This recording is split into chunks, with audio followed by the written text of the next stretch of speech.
नमस्कार, आदाब, सत श्री अकाल, वेलकम, सुस्वागतम आप सभी का। मैं योगेश कुमार, रीजनिंग का मेंटर, स्वागत करता हूं आपका स्कॉलर स्टडी सेंटर के ऑनलाइन प्लेटफॉर्म पर। सबसे पहले आप लोग बताइए दोस्तों कि आप लोग कैसे हैं। मेरी आशा ऐसी है कि आप सभी स्वस्थ होंगे, मस्त होंगे और अपना जो गोल आपने सेट किया है उसके लिए मेहनत ढंग से कर रहे होंगे। चलिए, आपका साथ देने के लिए मैं योगेश कुमार जीडी के जो कैंडिडेट हैं उनके लिए लेकर आए हैं अपन rank achiever batch.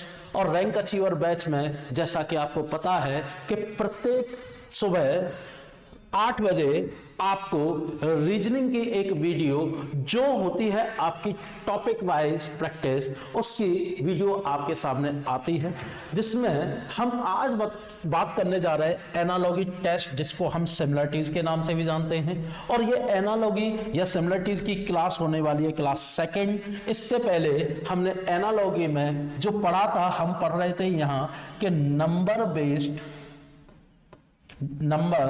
Based analogy किस तरीके से करते हैं और हमें इसके जो कंसेप्ट है वो कैसे देखना होता है क्वेश्चन को करने के लिए। और सबसे बड़ी चीज कि जीडी के एग्जाम जो हमने टारगेट किया हुआ है 2023 के एग्जाम को, और टारगेट हमने किया हुआ है 2024, और इस उम्मीद के साथ कि जो हमसे पढ़ा हुआ कोई भी स्टूडेंट्स है वो रीजनिंग में आपके मार्क्स ज्यादा से ज्यादा आए और आप कहीं ना कहीं एक रैंक अचीव करें अपने पेपर में। अगर जो आपने सपना देखा है उस सपने को आप पूरा करें। तो चलिए बढ़ते हैं इसी उम्मीद के साथ। आज हम बात करेंगे जो कल जहां हमने खत्म किया था वहां से आगे, और देखते हैं कि कैसे आपके जो PYQs है, मतलब प्रीवियस ईयर जो क्वेश्चन है उसमें जो जीडी में आए हुए क्वेश्चन प्लस जो अदर एग्जाम के लिए भी बेनिफिशियल हो, ना केवल जीडी से 2 लेवल अप और जीडी से 2 लेवल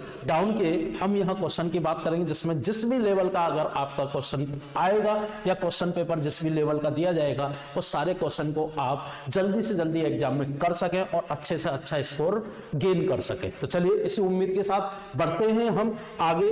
और बाकी जो चैप्टर्स की वीडियो है वो रीजनिंग की स्कॉलर स्टडी सेंटर का, जिस पर आप ये वीडियो देख रहे हैं, उसकी प्लेलिस्ट में जाइएगा और प्लेलिस्ट में रीजनिंग का जीडी का जो प्लेलिस्ट बनी हो उसको ओपन करिए और उसमें आपको सारे टॉपिक्स की वीडियो मिल जाएंगे। चलिए, और बाकी इसका जो डिस्क्रिप्शन है, जो डिस्क्रिप्शन में इसका लिंक आपको दे दिया जाएगा। चलिए बढ़ते हैं आगे और देखते हैं।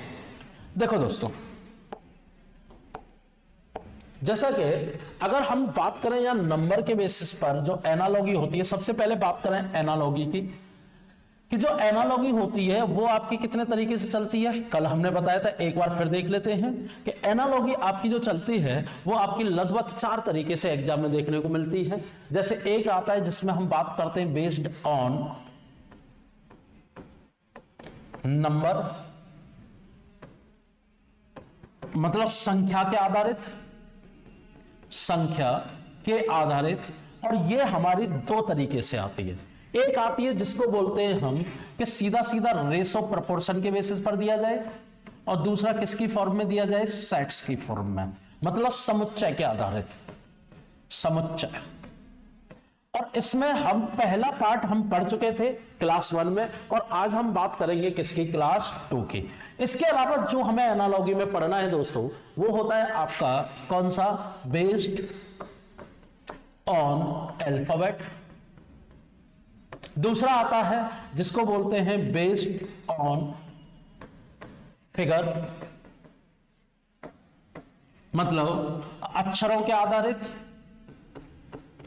और आपका आकृतियों के आधारित, आकृति के आधारित, ठीक। और लास्ट आता है जिसको बोलते हैं बेस्ड ऑन जीएस, मतलब जिसको जीएस बोले या जनरल नॉलेज बोले, जीके बोले, तो उसके आधारित जो क्वेश्चन पूछे जाते हैं। तो चलिए बढ़ते हैं हम। आज बात करेंगे हम सेट्स के बेसिस पर, और देखेंगे कि सेट्स के बेसिस पर पूछे गए क्वेश्चन कैसे हमें करना होता है, क्या तरीका होता है और कैसे कंसेप्ट को देखना होता है। देखिए दोस्तों, जब भी हमारा सेट के बेसिस पर क्वेश्चन आता है तो क्वेश्चन हमारा कुछ इस तरीके से दिया जाता है। जैसे कि क्वेश्चन दिया गया कि हमें कोष्टक में हमें कुछ 3 डिजिट दी जाएंगी, जैसे कि दी गई कि 4 and 7 and 13। उसके बाद हमें एक और डिजिट दी गई, क्या, कोष्टक में 3 डिजिट के 8, उसके बाद 11 and 17। ठीक, अब देखो जैसे कि यहां जो हमें क्वेश्चन दे रखा है उसके बाद हमें दिए जाते हैं ऑप्शन 1, 2, 3 एंड 4। और ऑप्शन में जैसे हमें कोष्टक में ही दिया जाएगा एक सेट पूरा, और सेट क्या दिया जाएगा, मान लीजिए कि 5, 8 एंड 15, दूसरा 6, 9 and 15, third 7, 20 and 17 and fourth दिया गया है कि 9, 3 एंड 20। ये हमें कुछ सेट दिए गए। अब होता क्या है दोस्तों कि यहां जो भी हमें दिया गया है उन दोनों में जो लॉजिक होगा वो क्या होगा, सेम टू सेम होगा।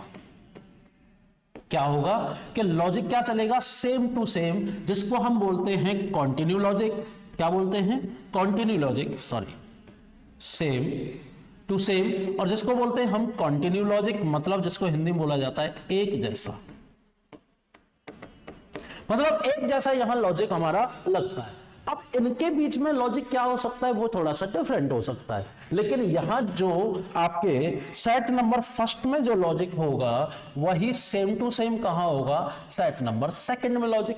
अब इसको पकड़ना कैसे होता है और कैसे क्वेश्चन को करना होता है, तो पहली चीज एग्जामिनर यहां कुछ इंस्ट्रक्शंस देता है कि यहां दी गई जो वैल्यू है, जैसे कि 4, 7, 13, 8, 11, 17, तो यहां जो वैल्यू दी गई है उन वैल्यूओं में सबसे बड़ी चीज ये आती है कि जैसे कि यहां जो वैल्यू दे रखी है उसमें हम इन वैल्यू में अगर कोई वैल्यू डबल डिजिट में जैसे 13 या 11 या 17, तो इसको हम 1 और 3 करके यूज नहीं करेंगे, हम इसको 13 का 13 ही यूज करेंगे। हम इसको 1 और 1 करके यूज नहीं करेंगे, मतलब इसको ब्रेक करके यूज नहीं करते, हम 11 ही यूज करेंगे और 17 को 17 ही यूज करेंगे, 1 और 7 यूज नहीं कर सकते, जो कि रीजनिंग में बहुत ज्यादा इस तरीके से देखने को मिलता है। तो अब इसके बाद अगर हम देखें यहां से क्वेश्चन को, एक मिनट,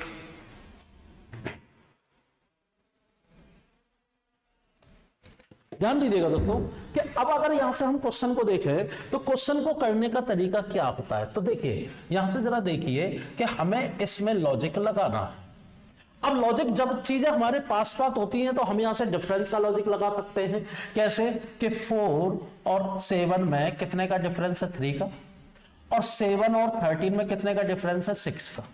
यहां से देखें कि 8 और 11 में कितने का डिफरेंस है, 3 का, और 11 और 17 में कितने का डिफरेंस है, 6 का।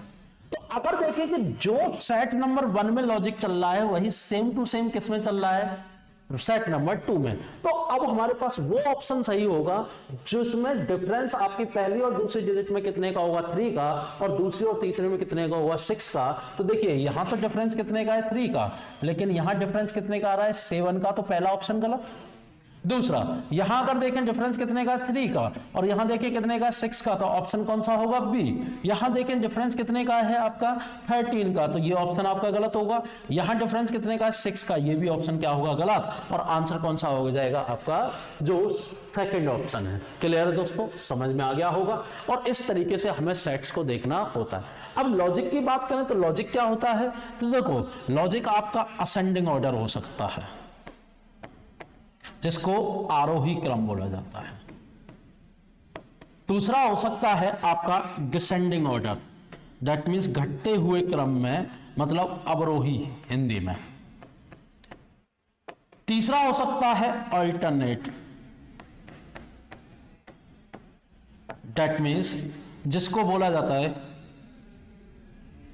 अल्टरनेट, यहां ये नहीं होगा, अल्टरनेट दैट मींस अंतराल का, ठीक है।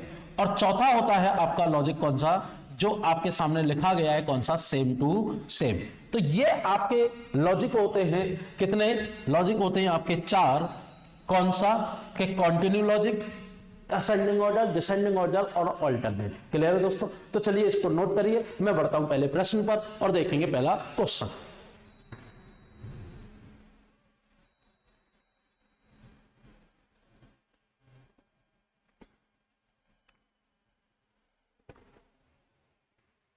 चलिए दोस्तों, नोट कर चुके होंगे आप। बढ़ते हैं पहले प्रश्न पर और देखते हैं पहले क्वेश्चन को। देखिए क्वेश्चन आपके सामने आ रहा है। क्वेश्चन क्या कह रहा है कि choose that set that in the given group similarly is related to the upper set. उस समुच्चय का चयन कीजिए जो ऊपर दिए गए समुच्चय के समान है। मतलब जो इनके समान है उसको चयन करना है हमें। अब जब इनके समान है उसको अगर चयन करना है तो चयन कैसे करें, ध्यान दीजिए कि 11, 13 एंड 17, 18, 44 एंड 21। दोस्तों एक चीज ध्यान रखना कि जब कभी भी जब हम डिफरेंस नहीं देखते तो यहां जो वैल्यू हमें दे रखी है तो उसमें जो मैक्सिमम वैल्यू होती है, मतलब जो बड़ी वैल्यू होती है, लार्ज वैल्यू जो होती है, वो मोस्ट ऑफ टाइम दी गई बाकी दो वैल्यूओं से मिलकर बनती है, मोस्ट ऑफ टाइम।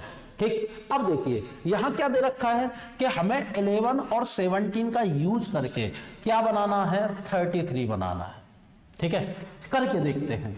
अब जब करके देखें तो देखिए, जैसे सबसे पहले क्वेश्चन का जो आता है लॉजिक, वो क्या आता है कि डिफरेंस का 11 एंड 13 में कितने का, 22 का डिफरेंस है, और 33 एंड 17 में कितने का डिफरेंस है पता नहीं। जब कभी भी डिफरेंस का वैल्यू आएगा तो यहां से हम क्या करेंगे, 11 और 17 पहले होगा और 33 बाद में होगा, जैसा कि मैंने लिखा था। ठीक, लेकिन अगर 11 और 22 में हम डिफरेंस देखें तो कितने का आ रहा है आपका, कि आपका 22 का डिफरेंस आ रहा है और 33 और 17 में कितने का है, आपका 16 का डिफरेंस आ रहा है। तो यहां से अगर देखा जाए तो आपका डिफरेंस का 18 एंड 44 में क्या 22 का डिफरेंस है, नहीं है, तो डिफरेंस का लॉजिक नहीं बनेगा। तो आपकी जो मिडिल वाली वैल्यू है उसको आपको क्या करना है, बाकी दो वैल्यू को यूज कर रहे हैं, बाकी दोनों डिजिट को यूज करके क्वेश्चन को बनाना है। अब देखिए अगर 11 और 17 नंबर को हम यूज कर रहे हैं तो कैसे यूज कर सकते हैं, तो मल्टीप्लाई से तो 33 नहीं बनेगा, सीधा सीधा क्या करिए प्लस। अगर 11 और 17 को हमने प्लस किया तो कितना हुआ 28, और उसमें अगर हम 5 जोड़ दें तो आंसर कितना हो गया 33।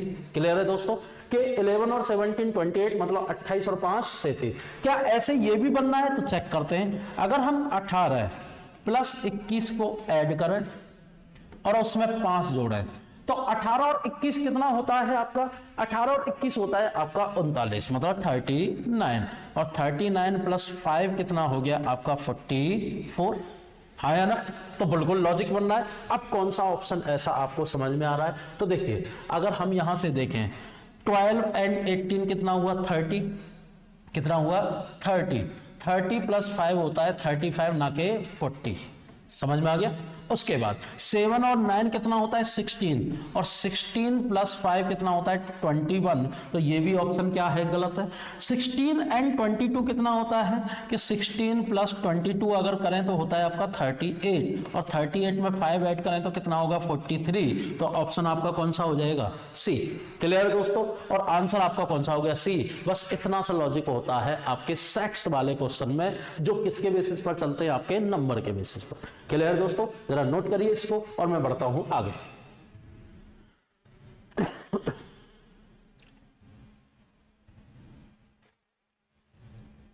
चलो नोट हो गया होगा, बढ़ते हैं अगले क्वेश्चन पर, देखते हैं।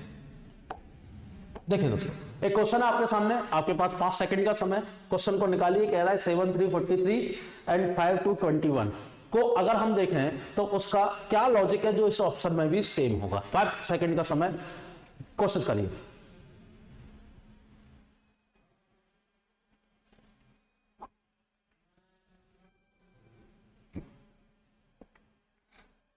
चलो चेक करते हैं।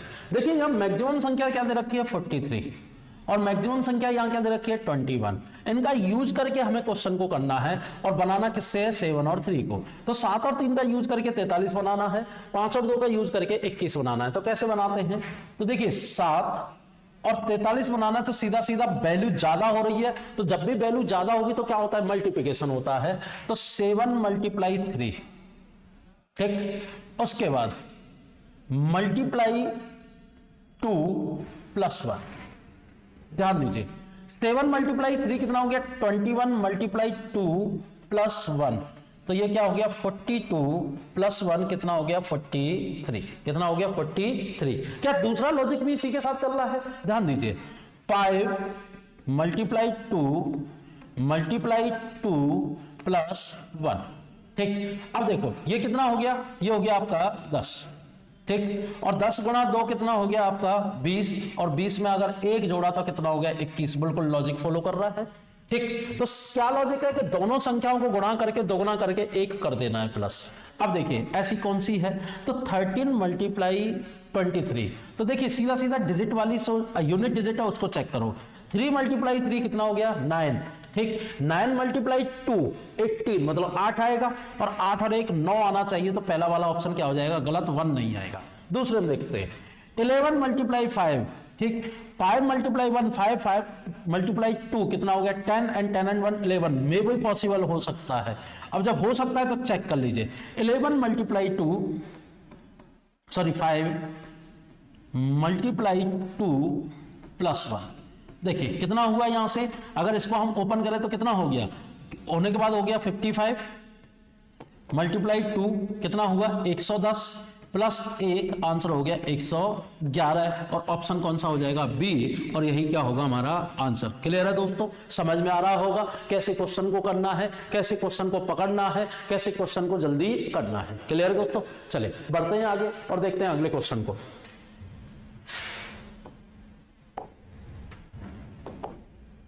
देखिए सेम एज वही समुच्चय का क्वेश्चन है, तो लैंग्वेज बार बार पढ़ने की जरूरत नहीं है, लॉजिक लगाते हैं और क्वेश्चन को करते हैं। देखिए यहां क्या कह रहा है, 8 1 से 46 बनाना है, क्या बनाना है 46, और 9 4 का यूज करके क्या बनाना है 22। अब देखिए दोस्तों 8 1 46 बनाना है, तो अगर यहां से हम देखें तो हमें एक लॉजिक यहां सीधा सीधा दिखाई दे रहा है कि अगर 8 में से अगर 1 को हम माइनस करें और उसका कर दें स्क्वायर, ठीक है, तो 8 में से 1 गया तो कितना बचा 7, 7 का अगर स्क्वायर करेंगे तो कितना हो गया 49, कितना हुआ 49, 49, और 49 में से अगर हम 3 को माइनस करते हैं तो ऑप्शन कितना हो गया, आपका आंसर क्या हो गया 46। क्लियर है, अगर यही यहां फॉलो कर रहा है तो आंसर लग जाएगा। देखिए 9 माइनस 4 का स्क्वायर मतलब 5 का स्क्वायर कितना हो गया 25, और 25 में से अगर हम 3 को घटा देते हैं तो क्या निकल के आ रहा है 22। बिल्कुल फॉलो कर रहा है, ठीक, तो अब उसके बाद ऑप्शन कौन सा होगा, तो जरा ऑप्शन को देखिएगा कि ऑप्शन कौन सा होगा। तो अगर हम 4 में से 2 को घटाएं और उसका स्क्वायर करें तो 2 का स्क्वायर होता है 4, और 4 में से 1 गया तो कितना बचा 3, ठीक, तो आपका पहला वाला ऑप्शन तो नहीं होगा, सॉरी 4 में से 3 घटाएं तो क्या होगा, 4 में से कितना घटाएं 3 घटाएं तो क्या होगा 1, तो पहला वाला ऑप्शन गलत। दूसरा 8 और 5, 8 में से 5 गया तो कितना हुआ 3, 3 का स्क्वायर कितना हुआ 9, 9 में से 3 घटाएं तो कितना आ रहा है 6, जबकि 43 नहीं होगा।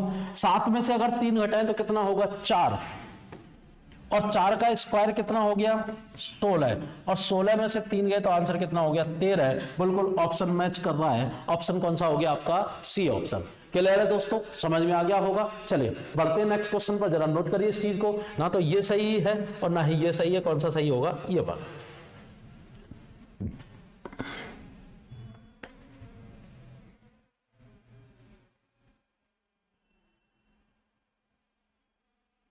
चलो बढ़ते हैं नेक्स्ट क्वेश्चन पर, देखते हैं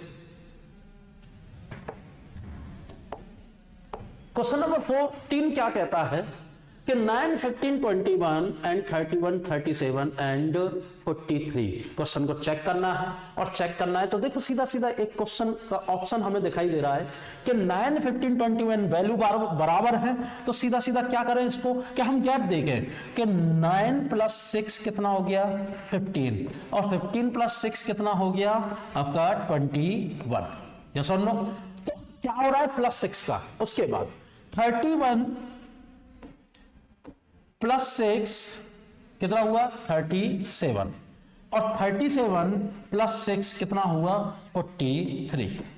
प्लस 6 का लॉजिक है, तो जिसमें 6 का डिफरेंस है, तो कहां 6 का डिफरेंस दिखाई दे रहा है, तो सीधा सीधा सी ऑप्शन में कि 65 प्लस 6 कितना हुआ 71, एंड 71 प्लस 6 कितना हो गया 77। क्लियर, ऑप्शन कौन सा होगा सी ऑप्शन। क्लियर है दोस्तों, समझ में आ गया होगा। बढ़ते हैं 15 क्वेश्चन पर और देखते हैं अगले क्वेश्चन को।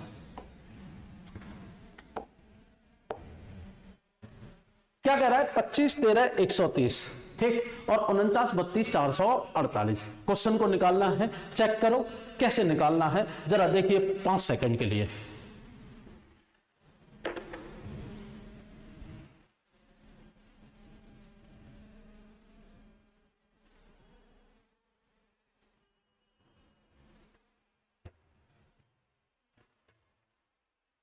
देखो करते हैं क्वेश्चन को। क्वेश्चन क्या कह रहा है? देखिए अगर हम 25 की बात करें, ठीक, 13 और 130, अगर हम इसकी बात करें तो सीधा सीधा क्या हो रहा है, ध्यान दीजिए। अगर हम 25 को देखें तो 25 किसका रूट है, किसका स्क्वायर है? 5 का। 5 मल्टीप्लाई 2 मल्टीप्लाई 13 कितना हो गया? 130, ठीक, बन गया। 49, 49 कितने का स्क्वायर है? 49 स्क्वायर है कितने का? 7 का। 7 गुणा 2 गुणा कितने का मल्टीप्लाई करना है? 32 का। तो कितना हो गया? 14, 14 ने 28, ठीक, और 14 थी 42, 42 और 2 कितना हो गया? 44। बिल्कुल ऑप्शन बन गया, ठीक। अब देखिए यहां स्क्वायर कौन कौन से दे रखे हैं? सभी दे रखे हैं। अब सभी दे रखे हैं तो 36 कितने का स्क्वायर है? 6 का।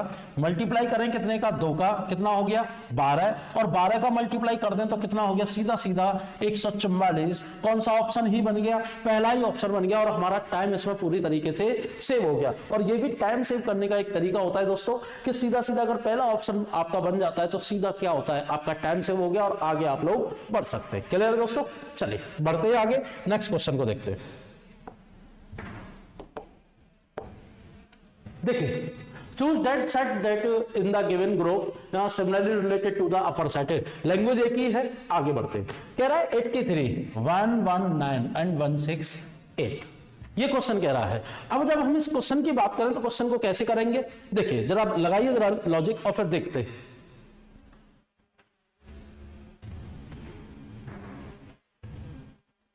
ध्यान दो, जैसे कि 83 एंड 119 दोनों का डिफरेंस अगर चेक करें तो कितने का आ रहा है?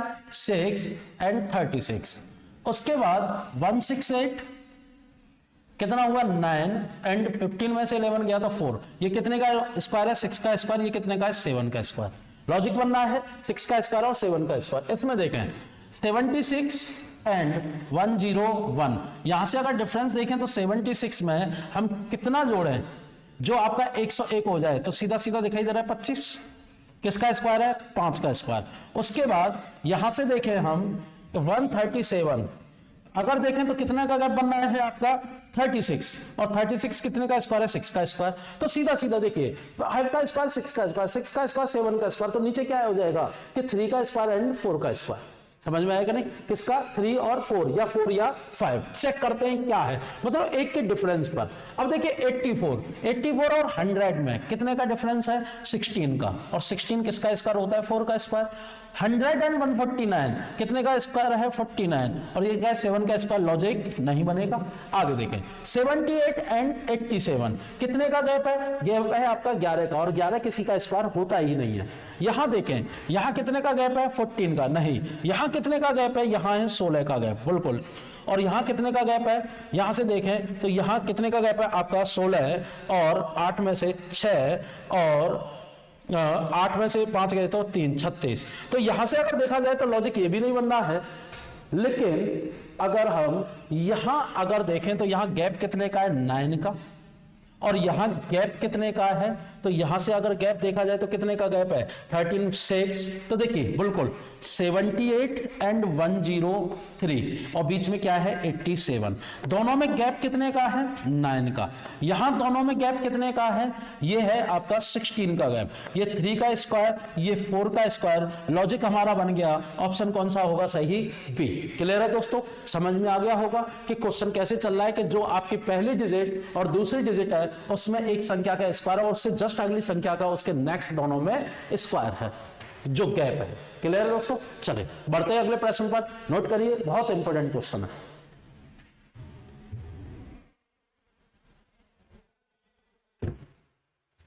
देखो अगले क्वेश्चन पर चलते हैं। चलिए देखते हैं नेक्स्ट क्वेश्चन को। 15, 13 एंड 56, 17, 11 एंड 168। क्वेश्चन को कैसे करना है जरा निकालिए और देखते हैं क्वेश्चन को।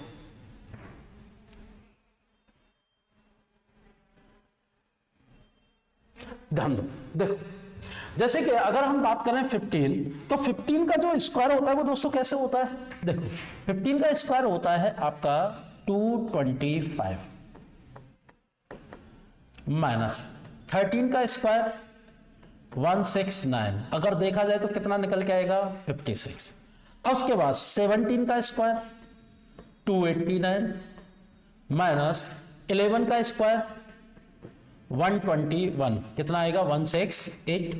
अब उसके बाद यहां से अगर देखा जाए तो कौन सा ऑप्शन बनाए हैं, तो चलिए लास्ट से चेक करते हैं। तो 20 का स्क्वायर कितना हो गया 400 और 14 का स्क्वायर कितना हो गया 196। अगर माइनस करें तो माइनस करने पर आंसर कितना आ जाएगा 204 और ऑप्शन कौन सा हो जाएगा डी। क्लियर है दोस्तों, आसानी से क्वेश्चन हो जाएगा। लेकिन अगर आपके दिमाग में ऐसा चल रहा हो कि सर हम 15 प्लस 13 को अगर हम करते हैं तो कितना हुआ 28 मल्टीप्लाई 2 56 हो तो रहा है, लेकिन 17 प्लस 11 ऐड करके जो 28 हो रहा है उसमें मल्टीप्लाई 2 करके 168 नहीं होता 56 होता है। तो ये वाला लॉजिक क्या हो जाएगा, फेल हो जाएगा। तो इससे आपका क्वेश्चन का आंसर नहीं निकल कर आएगा। चले तो ऑप्शन कौन सा होगा, जो लॉजिक होगा वो क्या है कि पहली संख्या का स्क्वायर माइनस दूसरी संख्या का स्क्वायर, पहली संख्या का स्क्वायर माइनस दूसरी संख्या का स्क्वायर। क्लियर है, चलो बढ़ते हैं आगे, नोट करिए जरा इसको।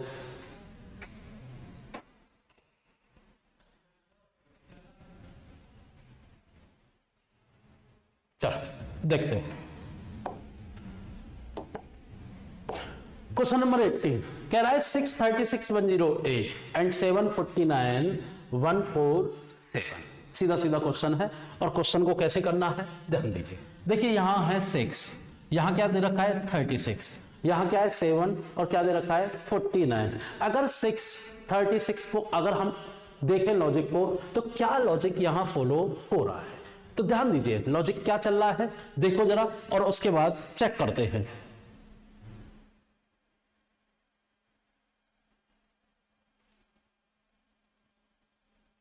देखो अगर यहां से देखा जाए तो पहली संख्या है 6 में मल्टीप्लाई किया 6 का क्या हुआ 36 और 36 में मल्टीप्लाई किया कितने का 3 का कितना हुआ 108। उसी तरीके से पहली संख्या है 7 में मल्टीप्लाई किया 7 का कितना हुआ 49 और 49 में मल्टीप्लाई किया कितने का 3 का कितना हुआ 147। मतलब पहली संख्या में उस संख्या का मल्टीप्लाई है, पहली संख्या को स्क्वायर करके रखा गया है, ठीक, और उसके बाद उसमें कितने का मल्टीप्लाई किया गया है 3 का मल्टीप्लाई। अब देखिए कौन सी संख्या पहली संख्या की स्क्वायर है, ध्यान दीजिए तो देखिए 4 का स्क्वायर कितना होता है 16, 4 का स्क्वायर कितना होता है 16, 8 का स्क्वायर कितना होता है 64। उसके बाद मल्टीप्लाई 3 करें तो 64 नहीं होता, मल्टीप्लाई 3 करें तो 48 होता है और मल्टीप्लाई 3 करें तो आपका 96 नहीं होता।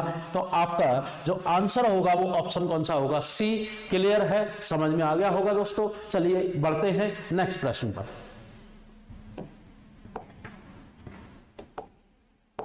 देखिए क्या कह रहा है 11 17 8 15 एंड 12 18 19। बट 11 और 15 को मिलाकर हमें 78 बनाना है, तो कैसे बना सकते हैं, क्योंकि यहां संख्या मिडिल में दे रखी है इस वजह से।